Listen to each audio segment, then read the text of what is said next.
Ya, Ya. baik. Kita bersama dengan Yang Mulia Tuan Tuan Haji Muhammad Suruddin bin Haji Timbang, iaitu Timbalan Setiausaha Tetap Kementerian Ahwal Agama. Ya, Assalamualaikum Tuan. Waalaikumsalam warahmatullahi wabarakatuh. Ya, Ya, alhamdulillah sihat alhamdulillah. hari ini. Alhamdulillah. Bagaimana dengan Tuan Fakhrul Razi dan juga Nurintan di sana? Oi, Alhamdulillah sihat alhamdulillah. ya. Ya, Cukup ya. semangat untuk pagi ini untuk mengetahui sedikit sebanyak ni tuannya mengenai dengan tajuk kita iaitu amalan istighfar dan juga solat sunat taubat ya. Ya. Jadi Alhamdulillah. sekiranya mungkin dapat diberikan satu mukadimah bagi topik yang wawancara kita ni pada hari ini Tuan, iaitu amalan beristighfar dan juga solat sunat taubat. Silakan. Terima kasih Tuan. Bismillahirrahmanirrahim. Alhamdulillahirabbil alamin wassalatu wassalamu ala asyrafil anbiya'i wal mursalin sayyidina Muhammadin wa ala alihi wa sahbihi ajma'in. Assalamualaikum warahmatullahi wabarakatuh. Pertama sekali saya mengucapkan berbanyak-banyak terima kasih kepada pihak RTB, terutama sekali rancangan Rampai Pagi, kerana memberikan kesempatan bagi mengungsikan inisiatif pihak kementerian yang terkini, iaitu terutama yang melibatkan kepentingan dan kebajikan rakyat dan masyarakat umum, itu sebagai ikhtiar kita di dalam suasana negara kita ini menghadapi cabaran dan ujian Allah, iaitu mengenai penularan COVID-19 pada masa ini.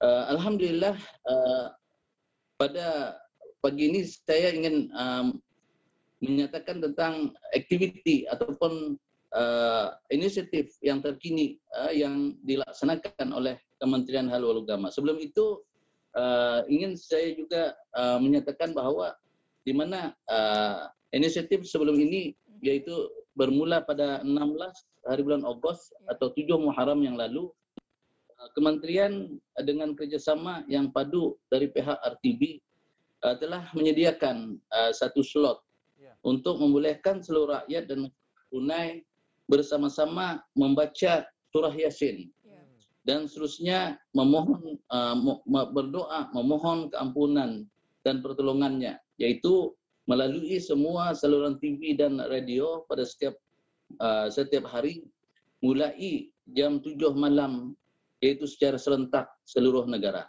Dan semoga ianya akan dapat dimanfaatkan dengan sebaiknya oleh masyarakat kita ini, lebih-lebih lagi rakyat dan penduduk yang beragama Islam. Manakala inisiatif terkini yang dilaksanakan oleh kementerian khususnya di dalam membantu menggalakkan masyarakat kita ini untuk memperbanyakkan dan melazimkan diri dengan amalan-amalan yang berbentuk kerohanian, kita telah menyediakan beberapa bahan rujukan sebagai panduan orang ramai bagi melaksanakan sembahyang sunat taubat dan juga panduan beberapa lafaz istighfar untuk diamalkan oleh orang ramai. Di mana bahan rujukan tersebut diadakan dalam berbagai bentuk, di antaranya ialah dengan mengadakan buku panduan solat sunat taubat dalam bentuk PDF, yang mana insya-Allah ia akan mudah diakses oleh orang ramai. Selain itu juga pihak kementerian dengan kerjasama RTB juga merakam kaedah mendirikan sembahyang sunat taubat ini dalam bentuk video pendek, yang mana ianya insya-Allah akan disiarkan melalui siaran TV secara berulang-ulang bagi panduan orang ramai. Kita berharap semoga usaha kecil ini akan dapat menghasilkan manfaat yang besar untuk negara dan mendapat ampunan, keridhaan dan rahmat Allah juga. Ya, Tuan. Ya, insya-Allah Tuan ya. Jadi telah pun Tuan kongsikannya mengenai dengan inisiatif yang dilaksanakan untuk pada ketika ini.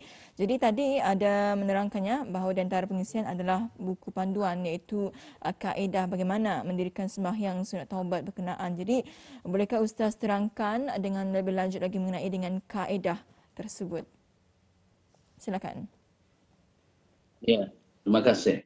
Seperti mana yang diajarkan oleh agama kita ini, bahawa setiap bencana itu adalah merupakan ujian atau teguran Allah ke atas kita ini sebagai manusia, yaitu di atas kesilapan dan kekhilafan yang telah kita dilakukan. Dan kita juga menyadari bahwa kita sebagai makhluk sudah setentunya tidak akan terlepas daripada melakukan kesilapan dan kesalahan berkenaan. Ini seperti mana hadis yang bermaksud setiap anak Adam itu pasti melakukan kesalahan, dan sebaik-baik orang yang melakukan kesalahan itu ialah orang-orang yang sentiasa melakukan taubat. Jadi salah satu cara bertaubat yang dianjurkan serta baik untuk diamalkan ialah mendirikan sembahyang sunat taubat. Oleh itu panduan yang disediakan ini diharap akan dapat mempermudahkan lagi masyarakat kita ini untuk melaksanakan sembahyang sunat taubat dengan betul dan sempurna.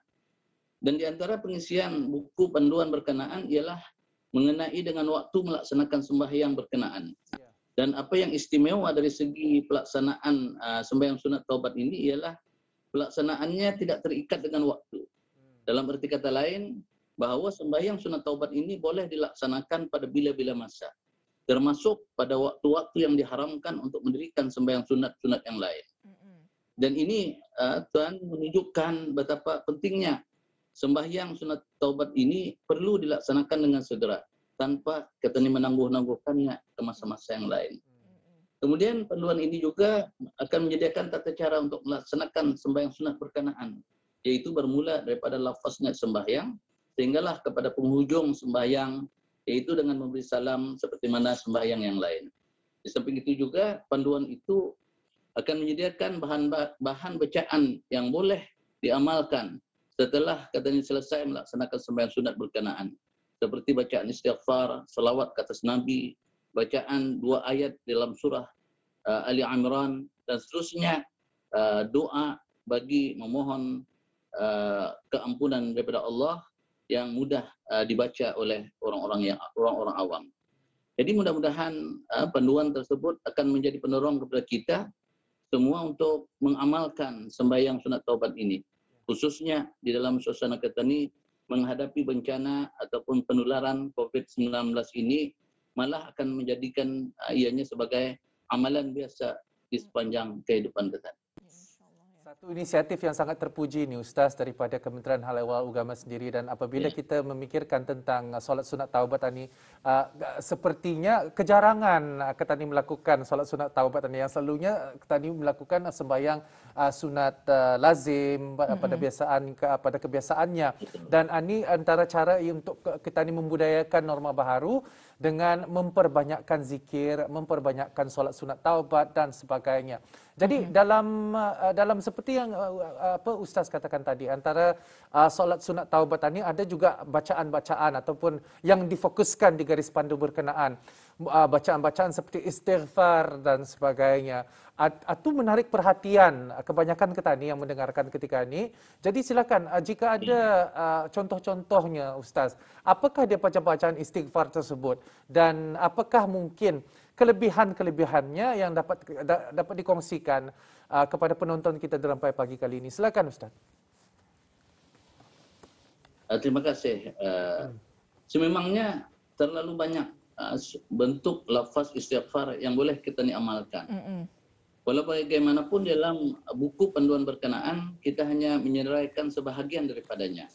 Jadi di antara lafaz-lafaz yang disenaraikan dalam panduan tersebut ialah seperti lafaz istighfar yang paling pendek, mudah dan biasa katanya amalkan, seperti lafaz istighfar astaghfirullah, yaitu pendek, mudah, tetapi ia mempunyai fadilat yang besar bagi orang-orang yang mengamalkannya. Mana juga ianya diamalkan oleh Rasulullah Sallallahu Alaihi Wasallam. Walaupun baginda adalah maksum, akan tetapi dalam hadis diriwayatkan bahawa baginda akan beristighfar sekurang-kurangnya 70, dan ada dalam riwayat yang lain sebanyak 100 kali istighfar. Dan begitu juga terdapat istighfar yang lain juga, seperti misalnya lafaz istighfar astaghfirullah wa atubu ilaih. Astaghfirullah wa atubu ilaih. Di mana dua istighfar ini yaitu sama ada astaghfirullah atau astaghfirullah wa atubu ilaih ini adalah merupakan istighfar yang diambil daripada sunnah an-nabawiyah yang disebut dalam kitab-kitab hadis yang masyhur dan juga disebutkan dalam kitab Al-Adhkar karangan Imam Nawawi. Di samping itu juga terdapat lafaz-lafaz yang lain dalam buku panduan tersebut seperti Astaghfirullahalazim. Astaghfirullahalazim seperti mana yang pertama tadi astaghfirullah, tetapi ditambah dengan sifat Allah, salah satu sifat Allah Al-Azim menjadi Astaghfirullahalazim. Di samping itu juga ada istighfar yang lain seperti Astaghfirullah alladzi la ilaha illa huwal hayyul qayyum wa atubu ilaih. Malah di dalamnya juga dia dikongsikan lafaz istighfar yang kita kenali sebagai Sayyidul Istighfar, yaitu istighfar yang bermula daripada Allahumma anta rabbi la ilaha illa anta khalaqtani hingga akhir istighfar itu fa innahu la yaghfiru dzunuba illa anta. Dan juga ada juga istighfar lain seperti istighfar Nabi Yunus alaihissalam yang dibacakan oleh baginda semasa baginda dalam keadaan yang sukar dan sukar, di mana baginda berada di dalam perut seekor ikan dalam keadaan yang amat sukar dan susah. Akan tetapi diselamatkan oleh Allah berkat kesabaran dan berkat doa istighfar yang baginda pohonkan kepada Allah secara berterusan, yaitu istighfar la ilaha illa anta subhanaka inni kuntu minadh dhalimin. Dan ada beberapa lagi doa lafaz istighfar yang menuntut kita beristighfar, memohon rahmat, yang berkonsepkan doa-doa yang diambil daripada sunnah nabawiyah yang terdapat. Dan semua lafaz istighfar ini juga dimuatkan dalam e-poster dan diedarkan melalui media sosial seperti Instagram, WhatsApp, Telegram dan seumpamanya. Iya.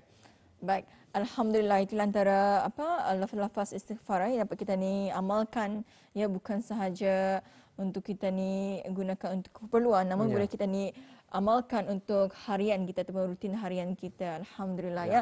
Jadi Ustaz, sebelum kita mengakhiri wawancara kita, mungkin ada kesimpulan yang Ustaz ingin sampaikan? Ya, mungkin ada tambahan, silakan Ustaz. Terima kasih.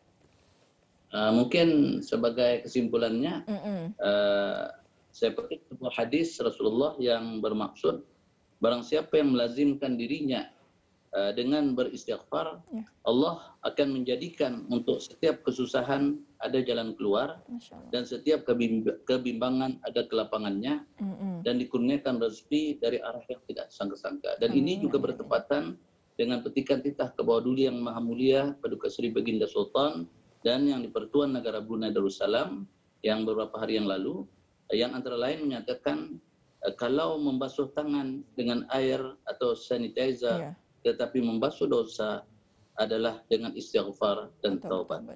Semoga Raja Ketani, kerabat baginda serta rakyat dan penduduknya sentiasa dalam perlindungan Allah dan negara Ketani akan dibebaskan dari ancaman COVID-19. Amin ya rabbal alamin. Amin, amin ya rabbal alamin. Dan semoga apa yang disampaikan oleh Ustaz ketika tadi akan dapat disemai di dalam hati setiap yang mendengarnya, dan kita harapkan yang terbaik akan terjadi bagi Ketani dan juga negara Ketani, negara Brunei Darussalam. Terima kasih Ustaz. InsyaAllah kita akan berjumpa lagi. Assalamualaikum. Waalaikumsalam warahmatullahi wabarakatuh.